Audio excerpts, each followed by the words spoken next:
நான் நண்பர்களே, இந்த உலகம் ஒரு விளையாட்டு மைதானம். இங்கே ஒவ்வொரு மனிதனும் ஒரு வீரன்தான். ஆனால் வித்தியாசம் என்னவென்றால், ஒருவன் விளையாடி ஜெயிக்கிறான், இன்னொருவன் தன் விதியை நொந்து கொண்டு அமர்ந்திருக்கிறான். பல நேரங்களில் நீங்கள் ஒருவரை உயிராக நேசிக்கிறீர்கள். அவர்களுக்கு மதிப்பும் மரியாதையும் தருகிறீர்கள். ஆனால் பதிலாக உங்களுக்கு கிடைப்பது என்ன? அலட்சியம் மற்றும் அவமானம். நீங்கள் அவ்வளவு மோசமானவரா? இல்லை. தவறு உங்களிடம் இல்லை. உங்கள் சிந்தனையில்தான் இருக்கிறது. நீங்கள் உங்களை மற்றவர்களுக்கு மிக மலிவாக மாற்றிக்கொண்டீர்கள். எந்த பொருள் எளிதாக கிடைக்கிறதோ அதற்கு இங்கே மதிப்பில்லை. இதுதான் வாழ்க்கையின் கசப்பான உண்மை. ஆச்சாரிய சாணக்கியர் கூறுகிறார், யாராவது உங்களை அலட்சியப்படுத்தினால் அவர்களுக்கு மீண்டும் முக்கியத்துவம் கொடுப்பது முட்டாள்தனம்.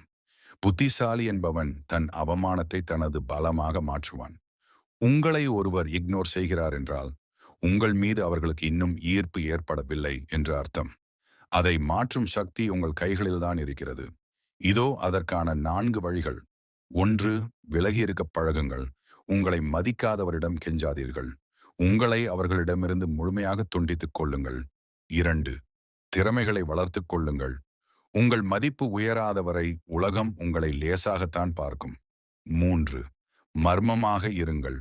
உங்களைப் பற்றி எல்லாவற்றையும் சொல்லிக் கொண்டிருக்காதீர்கள்.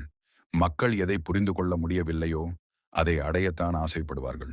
4. சுயமரியாதை. நீங்கள் உங்கள் மதிப்பை உயர்த்துவது எப்படி?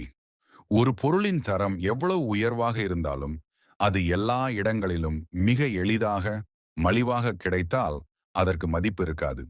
அதே விதிமுறைதான் மனிதர்களுக்கும் பொருந்தும்.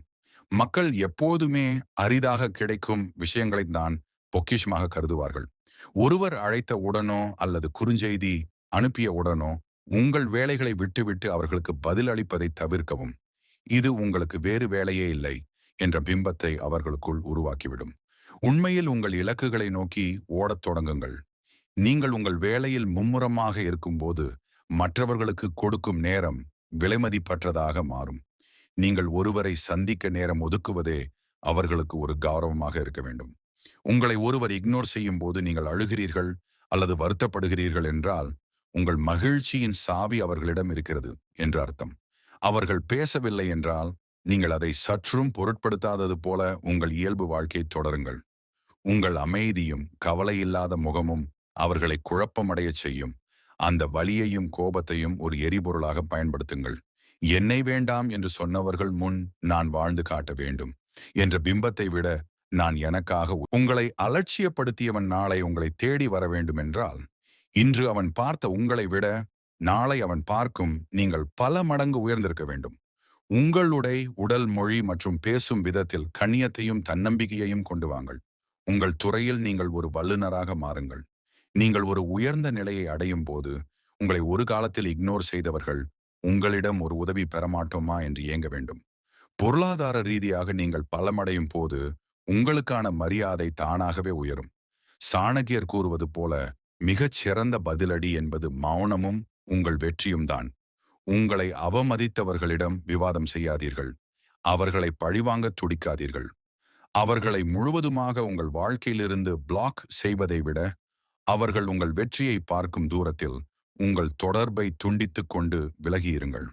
உங்கள் வளர்ச்சிதான் அவர்களுக்கு நீங்கள் தரும் மிகப்பெரிய தண்டனை. மற்றவர்கள் உங்களை எப்படி மதிக்கிறார்கள் என்பது உங்களை இக்னோர் செய்தவரின் பார்வையை மாற்றும். நல்ல மனிதர்களுடனும் வெற்றியாளர்களுடனும் உங்கள் வட்டத்தை உருவாக்கிக் கொள்ளுங்கள். உங்கள் சமூக வலைத்தளங்களிலோ அல்லது பொது இடங்களிலோ நீங்கள் சோகமான பதிவுகளை போடுவதை தவிர்த்து, சாணக்கியர் கூறுகிறார், உங்கள் முன்னிலையை மதிக்காதவர்களுக்கு உங்கள் இல்லாத நிலையை பரிசாக கொடுங்கள். அவர்கள் உங்களை தொடர்பு கொள்ள முயன்றால் உடனடியாக பதிலளிக்காதீர்கள். நீங்கள் முன்பு போல இல்லை என்பதை உங்கள் மௌனம் அவர்களுக்கு சொல்ல வேண்டும். நீ எனக்கு ஒரு நினைவாக மட்டுமே இருக்கிறாய், நிஜத்தில் உனக்கு இடமில்லை என்ற மனப்பான்மையை வளர்த்துக் கொள்ளுங்கள்.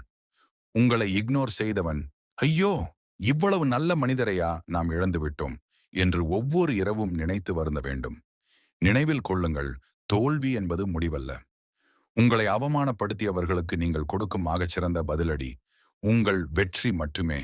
உங்களை நீங்களே செதுக்குங்கள். ஒரு நாள் நீங்கள் உயரத்தில் இருக்கும்போது உங்களை இக்னோர் செய்தவர்கள் கீழே நின்று அண்ணாந்து பார்ப்பார்கள். அடுத்த வீடியோவில் சந்திப்போம். அதுவரை வாழ்க வளமுடன்.